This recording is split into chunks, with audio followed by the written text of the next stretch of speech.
ದಯವಿಟ್ಟು ತಪ್ಪು ತಿಳ್ಕೊಬಾರ್ದು. ಎರಡು ಮಾತು ಹೇಳ್ತೀನಿ. ನಾನು ಯಾವುದೇ ಧರ್ಮದ ಯಾವುದೇ ವಿರೋಧ ಅಲ್ಲ. ಆದರೆ ಇವತ್ತು ನಾವು ವಿಚಾರ ಮಾಡಬೇಕಾಗಿದೆ, ಕ್ರಿಸ್ತಪೂರ್ವ 10,000 ವರ್ಷಗಳಿಂದಲೇ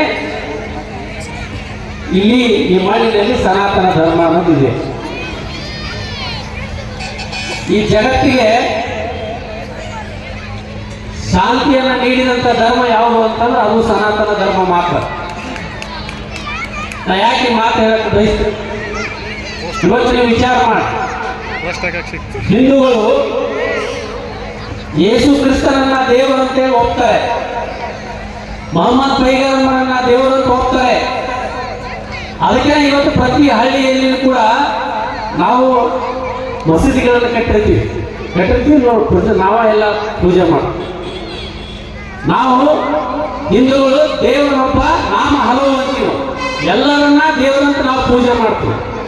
ಆದರೆ ಇವತ್ತಿನ ದೇಶದಲ್ಲಿ ಏನು ನಡೀತಾ ಇದೆಯಪ್ಪ ಅಂತಂದ್ರೆ, ಈ ಧರ್ಮದ ಮದ ಏರಿಸ್ಕೊಂಡವರು ಮೂಲಭೂತವಾದಿಗಳು ನನ್ನ ಧರ್ಮ ಮೇಲೂ ನನ್ನ ಧರ್ಮ ದೊಡ್ಡದು ಅಂತೇಳಿ ಇವತ್ತು ಅನೇಕ ಧರ್ಮದ ಜನರನ್ನ ಕೊಲೆ ಮಾಡ್ತಾ ಇದ್ದಾರೆ. ನಾವೆಲ್ಲ ನೋಡ್ತಾ ಇರ್ತೀವಿ. ಇವತ್ತು ಬಾಂಗ್ಲಾದೇಶ ಹುಟ್ಟಿದ್ದೇ ಭಾರತೀಯರಿಂದ. ಭಾರತೀಯರು ಅವತ್ತು ಇಂದಿರಾ ಗಾಂಧಿ ಮನಸ್ಸು ಮಾಡಲಿಲ್ಲ ಅಂದ್ರೆ ಬಾಂಗ್ಲಾದೇಶ ಇರ್ತಿದ್ದಿಲ್ಲ. ಅದೇ ಬಾಂಗ್ಲಾದೇಶದಲ್ಲೇ ಅಲ್ಲಿಯೇ ಅದೇ ಜಾತಿಯರ ಸುಮಾರು 1 ಲಕ್ಷ ಜನರನ್ನ ಕೊಂದು, ಆದರೂ ಕೂಡ ನಮ್ಮ ದೇಶದ ಸೈನಿಕರು 4,000 ಜನ ಸೈನಿಕರು ಸತ್ತರು. 4,000 ಜನ ಸೈನಿಕರು ಸತ್ತರು. ಸುಮಾರು 10,000 ಜನ ಸೈನಿಕರು ಅಂಗವಿಕಲರಾದರು. ಸುಮಾರು 10,000 ಕೋಟಿ ರೂಪಾಯಿ ಖರ್ಚು ಮಾಡಿದೀವಿ. ಅದು ಅವಾಗ ಇಂದಿರಾ ಗಾಂಧಿ ಇದ್ದಂಥ ಸಂದರ್ಭದಲ್ಲಿ ನಾವು ಪ್ರತಿಯೊಬ್ಬರ ಮೇಲೆ ಬಂಗಾಳ ವಿಮೋಚನಾ ತೆರಿಗೆ ಅಂತ ಹಾಕಿದ್ರು. ಒಟ್ಟು ಇವತ್ತು ಆ ದೇಶವನ್ನು ಹುಟ್ಟಾಕಿದ್ರು. ಇವತ್ತೇ ಅಲ್ಲಿ ಏನಾಗ್ತಾ ಇದೆ ಅಂತ ಧರ್ಮದ ಹೆಸರಿನಲ್ಲಿ ಅನೇಕ ಜನ ಮುಗ್ಧ ಹಿಂದೂಗಳನ್ನ ಇವತ್ತು ಕೊಲೆ ಮಾಡ್ತಾ ಇದ್ದಾರೆ. ನಾವೆಲ್ಲ ಟಿವಿಯಲ್ಲಿ ಅಲ್ಲಿ ನೋಡ್ತಾ ಇದ್ದೀವಿ. ನಾವು ಯಾಕೆ ಮಾತು ಹೇಳ್ತೀನಪ್ಪ ಅಂದ್ರೆ, ಧರ್ಮಕ್ಕಿಂತ ಮಾನವೀಯತೆ ನೋಡೋದು. ಯಾವ ಧರ್ಮದಲ್ಲಿ ದಯೆ ಇದೆಯೋ ಅದೇ ನಿಜವಂತ ಧರ್ಮ. ದಯೆ ಇಲ್ಲದಂತ ಧರ್ಮನೇ ಅಲ್ಲ. ಇವತ್ತು ಯಾವ ಧರ್ಮ ಕೂಡ ಕೊಲೆ ಮಾಡಿ ಸುಲಿಗೆ ಮಾಡೋದು ಯಾವ ಧರ್ಮ ಕೂಡ ಹೇಳಲ್ಲ.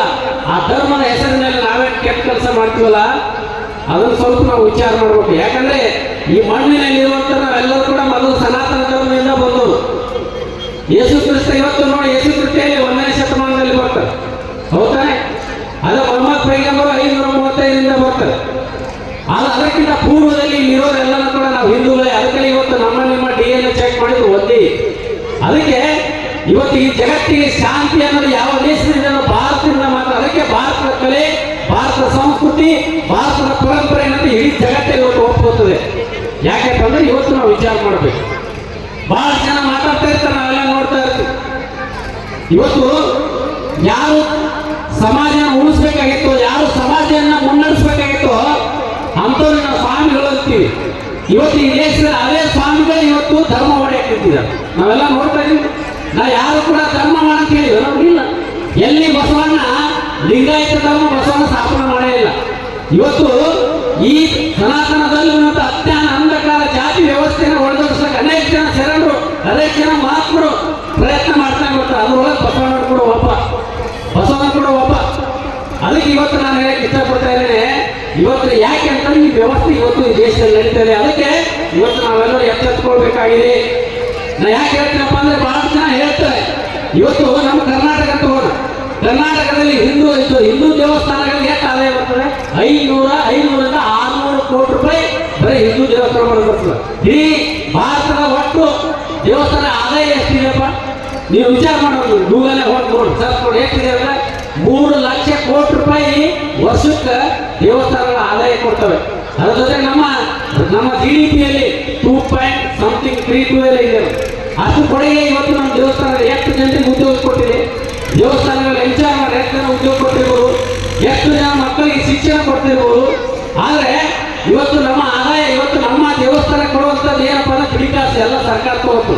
ಅದಕ್ಕೆ ಇವತ್ತು ಬಹಳ ಜನ ಜಾಗೃತ ಏನಪ್ಪ ಅಂದ್ರೆ, ನಮ್ಮ ಹಿಂದೂ ದೇವಸ್ಥಾನಗಳ ಆದಾಯವನ್ನ ಹಿಂದೂ ದೇವಸ್ಥಾನಗಳ ಅಭಿವೃದ್ಧಿಗೆ ಮೀಸಲಾಗಿರ್ಬೇಕು ಅನ್ನುವಂಥ ಒಂದು ಚರ್ಚೆ ಇವತ್ತು ಈ ದೇಶದಲ್ಲಿ ನಡೀತಾ ಇರ್ತದೆ. ಅದಕ್ಕೆ ಇವತ್ತು ನಾನು ಹೇಳೋದಿಷ್ಟೇ. ನಾ ಯಾಕೆ ದಯವಿಟ್ಟು ತಪ್ಪಿಕೊಂಡು ನಾ ಯಾಕೆ ನಾವು ಸತ್ಯ ಯುವಕರು ಅರ್ಥ ಮಾಡ್ಕೋಬೇಕಾಗಿದೆ. ಅದಕ್ಕೆ ಇವತ್ತು ನಾವು ನೀವೆಲ್ಲರೂ ಒಂದಾಗಿ ಸಮಾಜ ಕಟ್ಟುವಂತ ಕೆಲಸ ಮಾಡ್ಬೇಕು. ಅದಕ್ಕೆ ನಿಜವಾದಂತ ಶಾಂತಿ ಎಲ್ಲಿದೆಯಪ್ಪ ಅಂತಂದ್ರೆ ಅದು ಭಾರತದಲ್ಲಿ ಮಾತ್ರ. ಇಲ್ಲಿ ಹಿಂದೂಗಳು ಮುಸ್ಲಿಮರು ಎಲ್ಲರೂ ಎಷ್ಟೇ ಇದ್ರು ಕೂಡ ನಾವು ಅಂಬೇಡ್ಕರ್ ಸಂವಿಧಾನದಿಂದ ಇವತ್ತು ನಾವೆಲ್ಲರೂ ಕೂಡ ಒಳ್ಳೆ ರೀತಿಯಿದ್ದೀವಿ.